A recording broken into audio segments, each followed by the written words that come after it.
Olá pessoal, Newton Barbosa falando e hoje nós vamos falar aqui com a Vânia Santos, tirar algumas dúvidas relacionadas à área de gestão de compras para supermercados. Olá, boa tarde. Vamos lá. Dona Vânia, qual a diferença entre um gestor de compras e um tirador de pedido? Bom, a diferença é que um tirador de pedidos, ele simplesmente faz a compra de acordo com a quantidade necessária ou não. Ele não sabe fazer a análise do que realmente é necessário, se aquela quantidade é suficiente ou não, porque nem sempre tem um sistema por trás disso. Às vezes a quantidade que ele pede é suficiente e às vezes não. Agora, um gestor de compras, um profissional mais preparado, ele tem um software por trás disso, ele faz análises de relatórios, né, que esse software disponibiliza para ele. Então, ele precisa saber fazer essas análises, ele precisa saber negociar, ele está preparado não só para atender vendedor, como para atender diretores, pessoas de maior escalão. Ele está preparado para negociar não só com pessoas de fora, como pessoas de dentro também, pessoas internas também, com outros departamentos, né, relacionados ao departamento dele. Ele não somente está preparado na área dele em fazer negociação, ele está preparado para precificação, para layoutização, porque um gestor, ele não somente conhece de compras, de unicamente comprar, ele realmente precisa entender de todo o negócio relacionado a compras. Por isso a palavra gestor, que vem de gestão. Então você compra, você gerencia o seu departamento, você precifica, você cuida da margem, você precisa se antecipar em saber se você vai atingir a sua meta ou não. E a meta não é somente de margem. Você tem metas de margem, de venda, de compra. Tudo isso é fazer gestão. Tem metas de verba. Tudo isso é fazer gestão. Você precisa conhecer também um pouco de tributação, que nem sempre comprador e até muitos gestores, né, que na função recebe a função de gestor de compras, não conhece nada de tributação. E em algumas companhias eles até exigem que o gestor comercial entenda um pouco de tributação. Então, em linhas gerais, podemos dizer que o tirador de pedido, ele apenas segue a sugestão que o sistema apresenta para ele, sem fazer nenhuma análise e sem analisar e sem perceber as oportunidades que estão em um determinado fornecedor ou em um determinado produto. E ele precisa também ter uma capacidade de comunicação entre as outras áreas da empresa, seja diretoria, seja fornecedores, seja a loja, que é onde as coisas acontecem. Exatamente. Ele precisa ter todo esse conhecimento para que ele tenha autonomia de tomar as decisões sozinho. E um tirador de pedido não tem essa autonomia. Ele sempre vai ficar à mercê de pedir autorização a alguém, se pode, se não pode. Ele tem que seguir ele tem que seguir uma cartilhazinha, um caderninho, entendeu? Ele não pode. uma cartilhazinha, um caderninho. Ele tem que seguir um passo a Ele passo. tem que seguir o que o sistema dele dá, que nem sempre é um software adequado exatamente, entendeu? Entendi. Se uma quantidade a mais que ele acha que precisa comprar, ele precisa de autorização para isso. Ele não consegue analisar e tomar decisão por si só. Geralmente ele não tem essa autonomia, justamente porque ele não tem essa capacidade que você mencionou. Podemos dizer que o comprador ele depende do sistema para fazer pedido, ou com as habilidades e conhecimento que ele tem, ele consegue fazer um gerenciamento? Você disse o comprador e tirador de pedido? Não, estou falando do gestor de compras. O gestor. O gestor, ele consegue sim. Ele consegue sim. Se ele tiver os números em mãos, ele consegue sim. Mesmo sem sistema, ele consegue dar conta do recado. Mesmo sem sistema, ele consegue. Se ele de fato for o gestor que está preparado mesmo para aquilo, ele indo pessoalmente na loja, já conhecendo do produto, vendo o produto fisicamente, se ele realmente acompanha e ele já tem um determinado tempo naquela loja, então ele já tem um histórico daquele produto, consegue gravar aquilo ali, principalmente os produtos de maior giro. Você acaba realmente gravando aquilo, a não ser que ele trabalhe para uma rede com um número de lojas muito grande, aí realmente fica complicado você gravar, né, a quantidade, o histórico de várias lojas assim, mas com um número menor você consegue sim, indo fisicamente na loja, pessoalmente vendo o produto, analisando a área de venda, você consegue sim. Então o sistema ele é um facilitador, mas a habilidade precisa estar no comprador para realizar esse tipo de trabalho. Precisa, para ele poder fazer a análise do que está no sistema. Ok, então o feeling ele também é importante nesse momento. Com certeza, com certeza. Ok. O pessoal tem falado muito do modo de estabelecer o preço de venda no varejo em geral. Quando se trata disso, há uma discussão às vezes grande em algumas redes relacionada ao modo de precificação, seja ele margem ou markup. Qual o melhor? Fala um pouco pra gente a respeito. O melhor, eu digo assim, como aí você viu que são opções, né? Margem ou markup. Eu digo assim, todos nós temos escolhas a fazer. E fazendo a escolha, você tem que estar preparado para as consequências da escolha que você fez.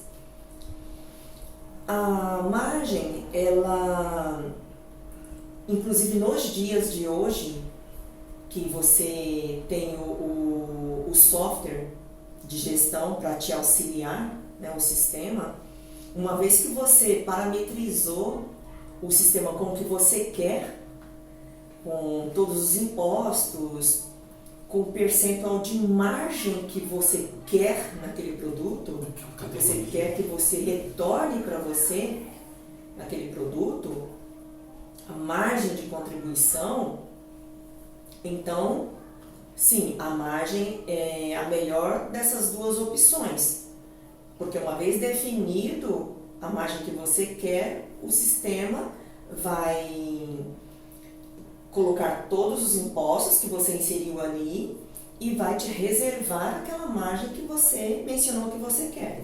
Então, no caso da margem, nós temos o custo, impostos, margem igual a preço de venda. Exatamente. O markup, ele parte do custo do produto, tá? Só que ele não te garante a margem, tá? Então, realmente, essa é uma discussão que vem se tendo E eu fiz um vídeo não faz muito tempo sobre pricing. O pricing estratégico, inclusive. Onde o pricing, ele vem do markup, inclusive, vem justamente do markup. Que não dava as opções que o pricing estratégico dá.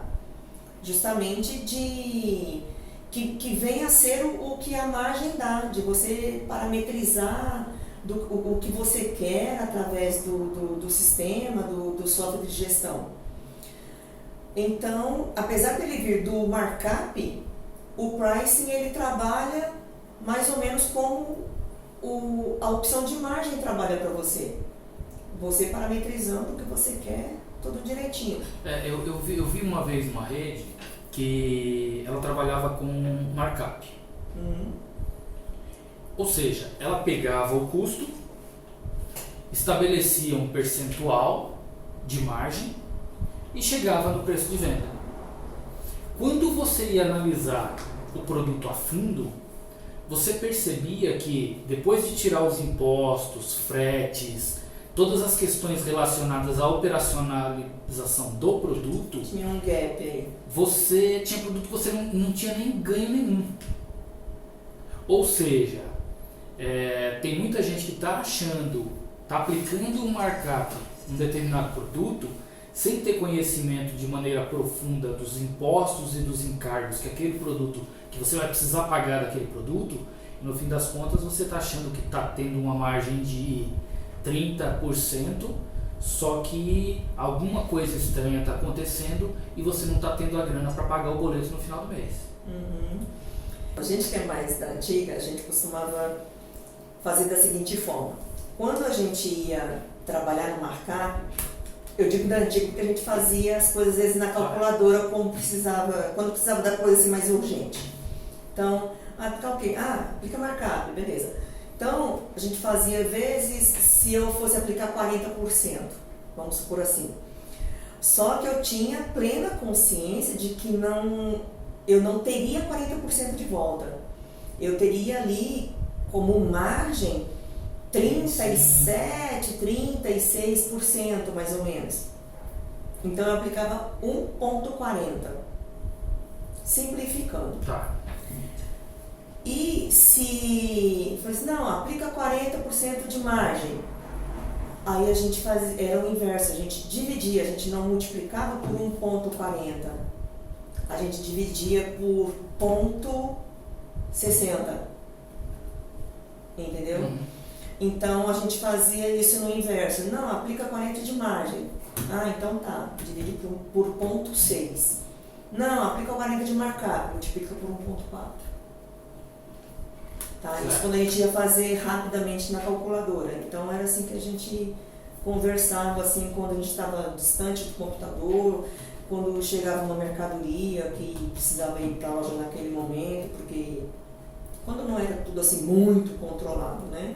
Que você recebia uma mercadoria e ainda tinha que correr com ela para a loja, porque você já trabalhava na contramão. Queria vender e depois ia trabalhar com o cadastro certinho, isso e aquilo. Então, não, aplica isso e já põe para vender. Se você pudesse escolher entre uma e outra, qual você recomendaria para um dono de supermercado hoje? Hoje, margem. Ok. Para você não ficar no prejuízo. Ok. E hoje em dia o que você quer é lucratividade. Ninguém quer ficar no prejuízo hoje. Não é verdade? Sim. Hoje, a gente briga por centavo. O gestor, ele briga por centavo na cerveja, ele briga por centavo no leite, o HT. Então, não dá para você ficar perdendo na lucratividade. Então, não dá para bobear, é margem. Ok. Vamos à próxima pergunta. Qual a importância da definição de metas no departamento comercial? Eu vejo como muito importante. Por quê? Cada vez mais as empresas precisam se profissionalizar. Não dá para você ficar trabalhando passando a mão na cabeça das pessoas. Ou a pessoa trabalha como profissional e você reconhece o desempenho, o profissionalismo da pessoa, ou não. Uma pessoa que se destaca, que trabalha certinho, ela tem que ser reconhecida. Diferentemente daquele que fica puxando o tapete do outro, encostado e ganhando mesmo que aquele que se destaca, que se esforça. Então, eu não acho isso certo. Eu acredito que tem que ter o profissionalismo. E como medir isso? Através de metas. Precisa você definir metas para todos os profissionais ali no departamento comercial e fazer a medição. E se preciso, estipular tempo. Metas não atingidas dentro do trimestre, tchau.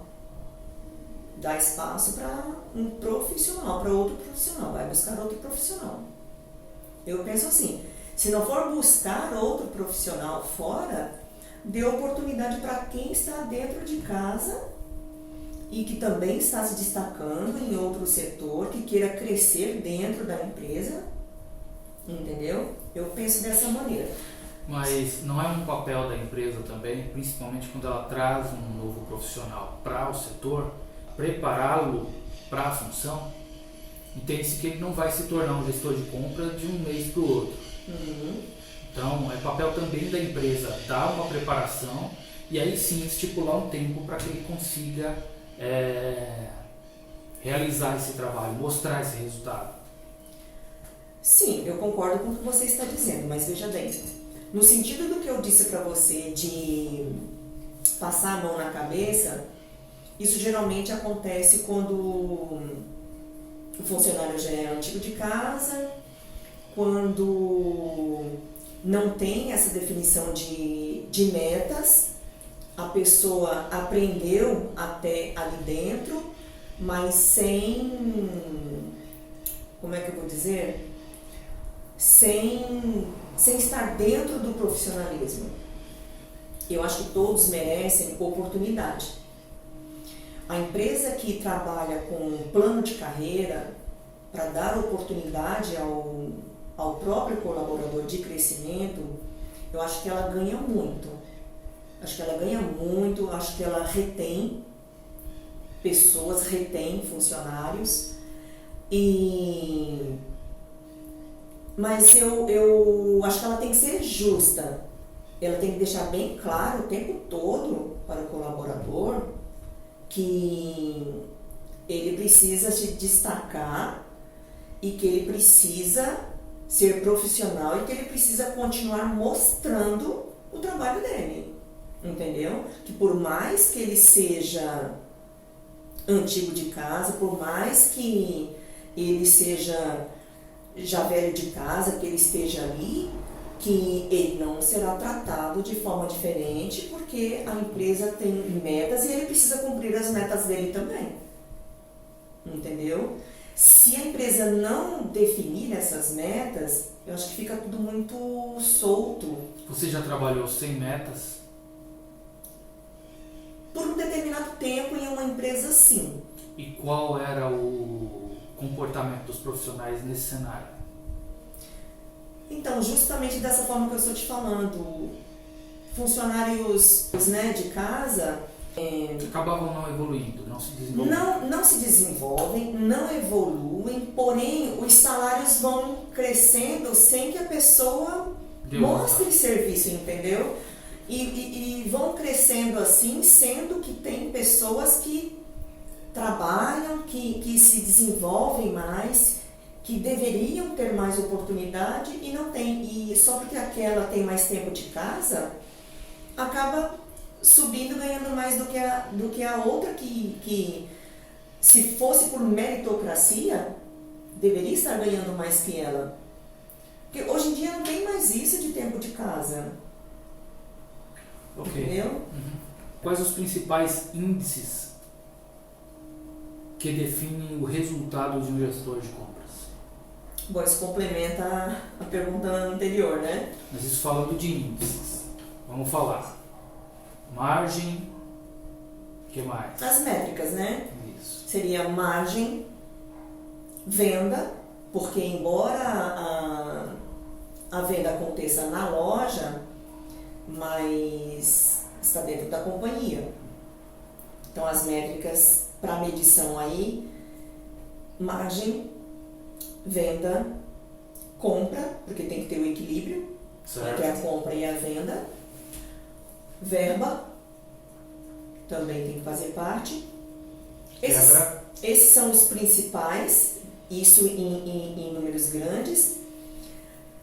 Agora, a quebra ela tem que ser assim fundamental, porque é um fator que ao longo de 10 anos, pasme você, ao longo de 10 anos, a quebra não consegue reduzir o percentual dela, você acredita?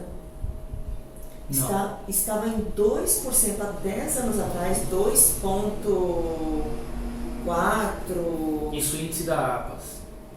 Da Abras. Associação Brasileira. Em 2019, que é a medição de 2018, fechou em 2,07%, quer dizer, acima de 2%. Então é um fator que a gente não consegue baixar de 2%. Houve sim, acho que em 2015, mais ou menos, 2014, que ficou abaixo de 2%, mas subiu novamente. Então, eu falei dos 4 assim, principais, porque não são todos que medem a quebra. Mas a quebra, eu acho que é um fator fundamental que tem que estar junto com esses 4 aqui. E eu ainda vou além. Além da quebra ter que estar presente junto com esses índices, eu acredito assim, o gestor que não bater em quebra, deveria ser ponto decisivo, entendeu? Mas a quebra é responsabilidade do gestor? Não só dele, é da loja também. Mas se o gestor não acompanhar de perto a sua compra e venda, se ele não comprar dentro de um número aceitável, ele está contribuindo com o aumento da quebra. Quais as principais habilidades que um gestor de compras deve ter para fazer um bom trabalho? Ele precisa ter boa comunicação, objetividade, transparência para passar confiança, adaptabilidade, precisa se adaptar à situação e, antes de tudo, ética. Ele precisa ser muito ético. Saber negociar, tá? Isso é fundamental. E muitos dizem que uma das habilidades principais do gestor seria persuasão, que ele precisa ser persuasivo. Eu acredito, na minha humilde opinião, que o gestor tendo essas habilidades que eu falei, principalmente a transparência, ele sabendo passar confiança, uma vez que ele passou isso, ele já está sendo persuasivo. Sim. Você concorda? Sim. O fato de eu passar confiança numa negociação, a tendência é a pessoa vir comigo, ela comprar a minha ideia. Entendeu? Uhum. Pelo menos é assim que eu consigo fechar as minhas negociações. É usando de transparência, de sinceridade, entendeu? E passando confiança. Entendo. Então, por exemplo, aquele vendedor que acha que só vai vender uma vez e vai te empurrar produto, ele só vai vender uma vez. Ou E se nem uma vender? vez. E Ou aquele, nem uma vez. e aquele vendedor que pensa junto com você no objetivo, que é vender lá na ponta, na loja, e que analisa todos os prós e contras de uma negociação, é o vendedor que é parceiro, que está pensando no resultado não só dele, mas da empresa, do supermercado, da rede de supermercado em geral. Exatamente. Por quê? Porque ele conseguiu passar transparência para mim, da mesma forma. Entendeu? Ele conseguiu passar confiança, eu senti confiança nele, tá? Então, da mesma forma, é o que eu procuro passar. Quais as vantagens do gerenciamento por categoria? As vantagens. Bom, as vantagens desse gerenciamento é você conseguir uma lucratividade maior nos produtos que você adotou esse tipo de gerenciamento. Como que ela ocorre?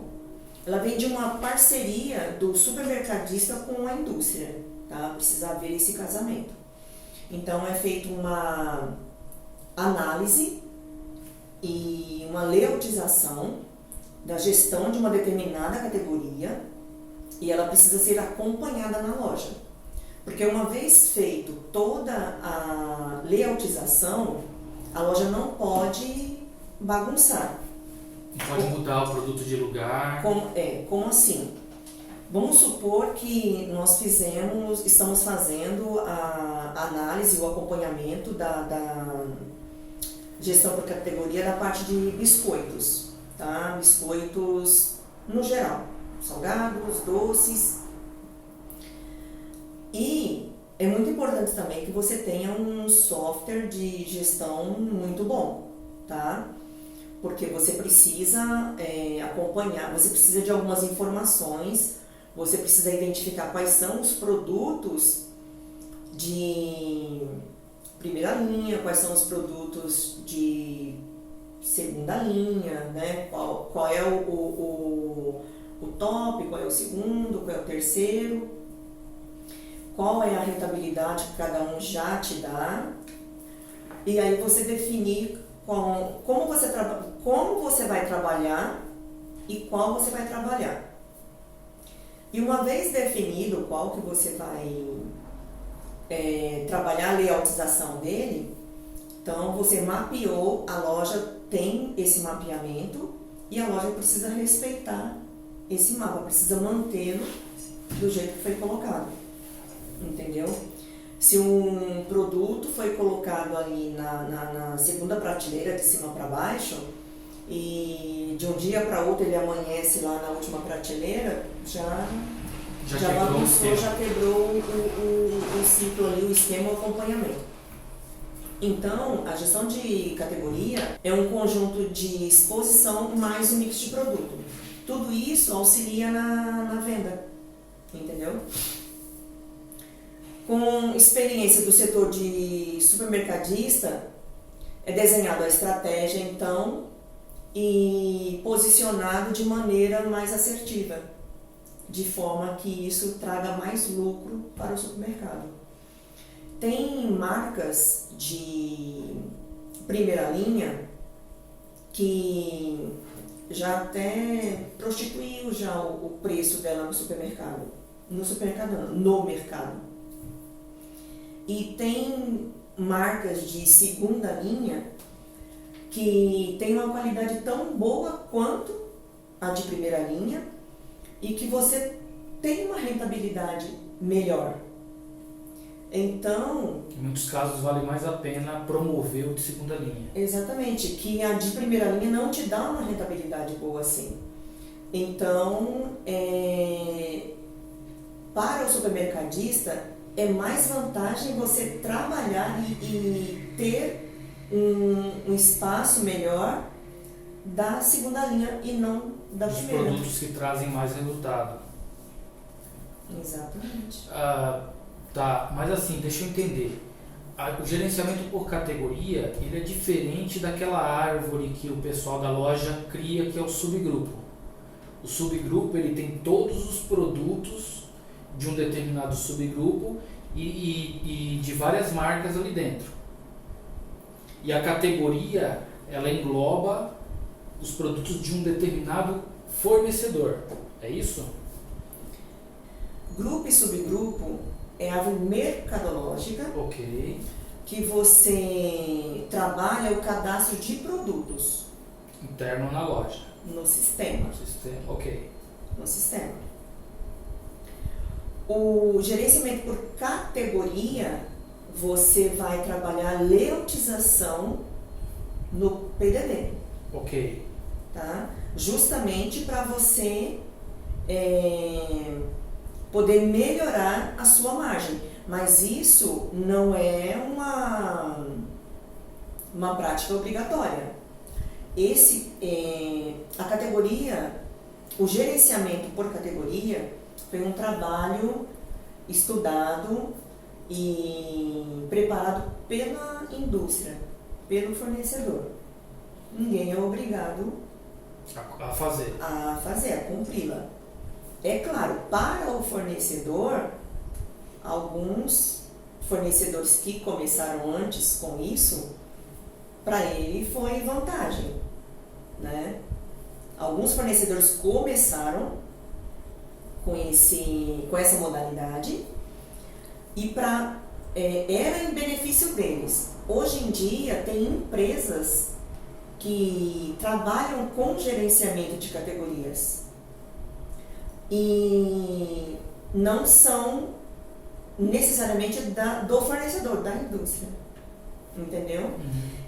Você pode contratar essa empresa e ela vai fazer toda uma análise para você, ela vai até o supermercadista, vai pedir alguns relatórios, ela vai fazer análise para você desses relatórios e ela vai dizer para você quais os produtos que está te dando mais rentabilidade, quais os produtos do exemplo que eu te dei, né?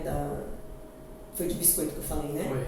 Do exemplo que eu te dei ali de primeira marca, de segunda marca, de terceira marca, quais que estão te dando uma rentabilidade maior, que você poderia colocar na prateleira de cima, na segunda prateleira, e dessa forma você trabalhar por categoria, num corredor, no outro. E no caso da categoria, você falou de uma empresa que pode ir lá e ela pode verificar a possibilidade de melhorar uma determinada categoria, isso independente do fornecedor e da marca.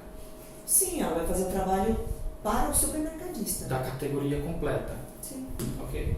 E ela pode fazer isso com uma loja piloto funcionando, você querendo, você pode multiplicar isso para outras lojas.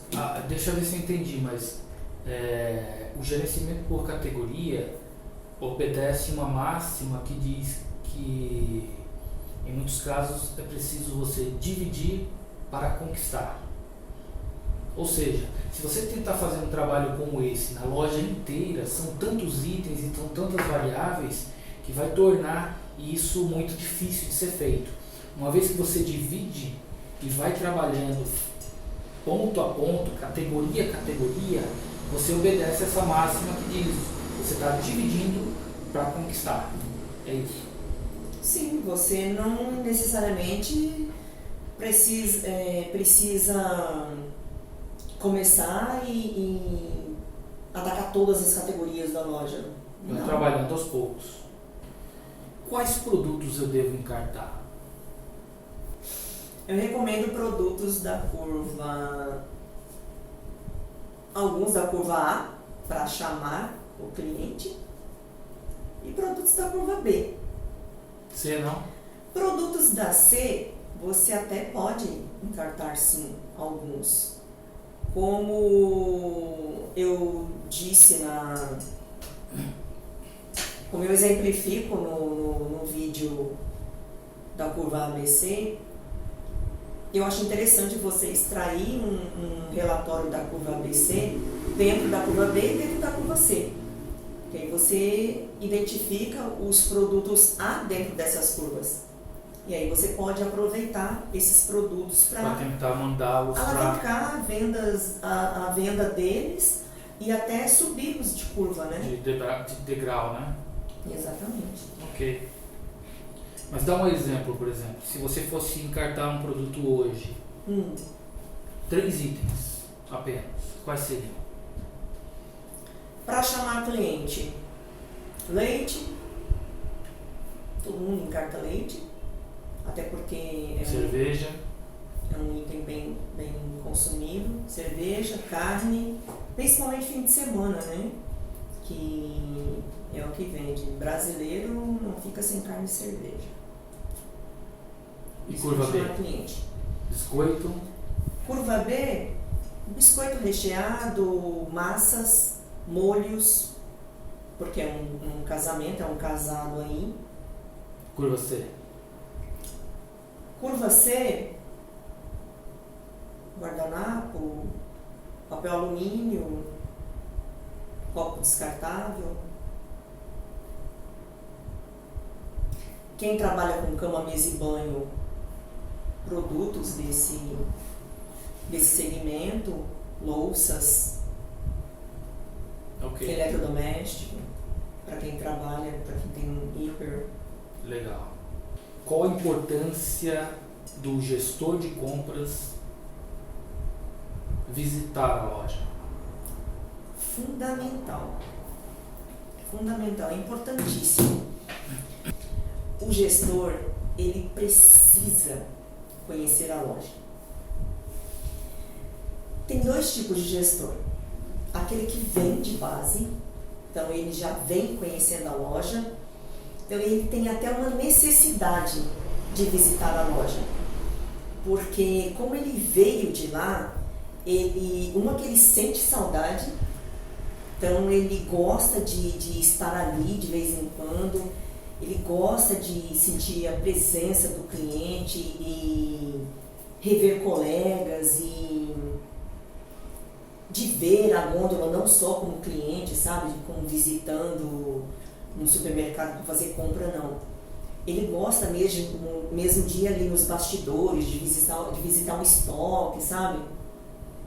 E para aquele que não veio de chão de loja, é muito importante que vá conhecer, que passe um dia na loja, acompanhando o gerente e que vá preparado para arregaçar as mangas, para sentir na pele o que o repositor passa, o que o encarregado passa, o que o gerente passa, ouvir as reclamações do cliente, tá? Ouvir a reclamação dos operadores de caixa, quando tem ruptura do produto, ver as dificuldades do pessoal com relação às quebras, sentir na pele mesmo o que uma pessoa de loja, de chão de loja, passa. Eu acho importantíssimo, fundamental. Isso pode ajudar ele a melhorar os seus resultados? Eu acredito. Fala de empatia, né? Você se colocar no lugar da pessoa. Se você não se colocar realmente no lugar da pessoa, trocar de lugar mesmo com ela, sabe? Da mesma forma que o gestor tem que passar um dia na loja arregaçando as mangas, fazendo o trabalho do gerente, o gerente também teria que passar um dia no escritório. Recomenda-se fazer isso? Eu recomendo, porque a vida de gestor também não é fácil, não. A vida de gestor também não é fácil.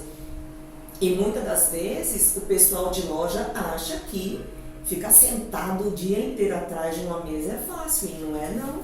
Essas visitas, seja do comprador à loja ou da loja ao comprador, ela ajuda a criar um clima de mais empatia e de mais união entre os setores? Ajuda. Não só entre esses 2 setores, mas entre todos os setores da empresa. Ajuda. seria muito interessante que toda integração de funcionário, que eles passassem por todos os setores na integração. E aqueles que não passaram, que tivessem um período assim, período de calmaria do mercado, que tivesse essas interações. Seria muito interessante. Ajuda até a tornar a equipe mais coesa, mais unida. Exatamente, porque parece que cada um trabalha num lugar, sabe? Numa empresa. Não parece que está todo mundo no mesmo barco. Entendeu? Ok. É muito importante isso. Bom, esse é o vídeo de hoje. Eu espero que vocês tenham gostado. Esse é o Sr. Newton, que participou conosco aí na entrevista. Muito obrigada, Sr. Newton. É isso aí. Estamos à Volte disposição. mais vezes. E inscreva-se no canal se você ainda não se inscreveu. Faça parte do nosso clube. Ative o sininho para você ser notificado de novos vídeos. E nos vemos no próximo vídeo. Tchau! Até lá!